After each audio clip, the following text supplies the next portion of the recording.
Hello everyone, coming up, our fall tour starts next week. An encouraging few days in Southern Ontario, and Bill C6 on conversion therapy and Bill C7 on euthanasia introduced in the House of Commons. It's Wednesday, October 7th, and this is Quick Updates.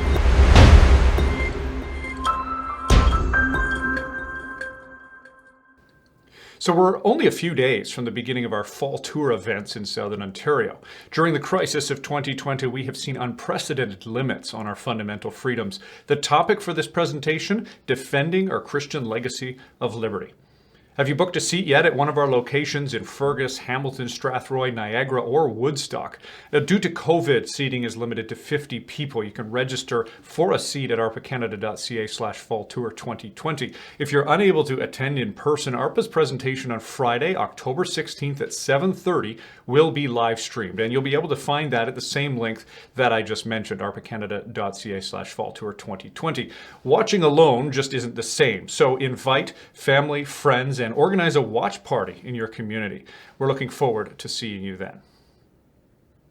Now, last week was quite a roller coaster ride for the team. Ed and Mike were on the road in Alberta and starting up a new ARPA chapter there. You can check out last week's quick update for a report from them. And we saw conversion therapy bill C6 introduced midweek. Andre, Tabitha, and I were in the car listening to the press conference.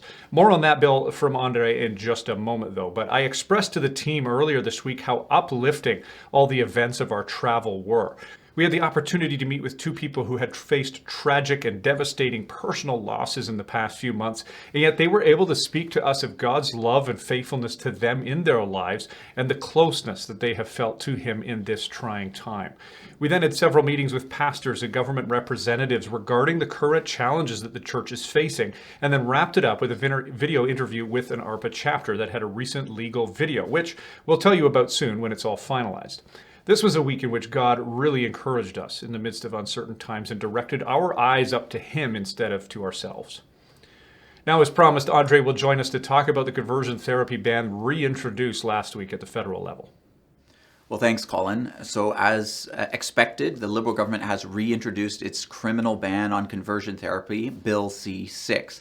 Now, at the press conference, the Justice Minister did indicate that he's open to constructive critique and input on the language of the bill. He thought that they got the bill right, but it is open to some input. And I think that's a window of hope for us. The current definition of conversion therapy in this bill is horrible. It's overly broad, and it would capture pastoral ministry, for example. We need to fix that. And so we're going to be engaging with the Justice Committee. That's the committee in Parliament that has the power to tweak and amend these bills before they're voted into law. ARPA is going to be working on that directly, and we're going to be looking to you to help us as well. By working with the Justice Committee, hopefully we can see amendments that show that pastoral ministry, counseling for children who are struggling with their identity, asking questions of who they are, that Christian counseling in that vein is not conversion therapy and should not be included in the definition. So hopefully working together, we can see an improvement in this bill. We hope you will join us with that. Back to you, Colin.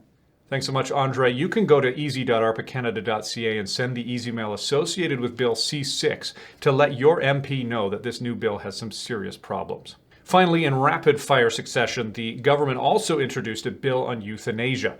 Here's Mike with more on what you can do about that. Hey everyone! As you can see, I'm out in the neighborhood delivering our Care Not Kill flyers. Many of you have done this over the course of the past year, and it's so important that we get this message out into our neighborhoods, encouraging Canadians to have that conversation about whether or not we want to live in a society that prevents people from committing suicide or assists them in committing suicide. And it's even more important that you get these out now, because the Liberal government has just introduced Bill C7, a bill to expand euthanasia and assisted suicide. So let's take the opportunity to educate our neighbors. Please go to carenotkill.ca to order your flyers today. Thanks so much, Mike. That's it for Quick Updates this week. Thanks to you for watching. Please do like, share, and subscribe, and we'll see you next week.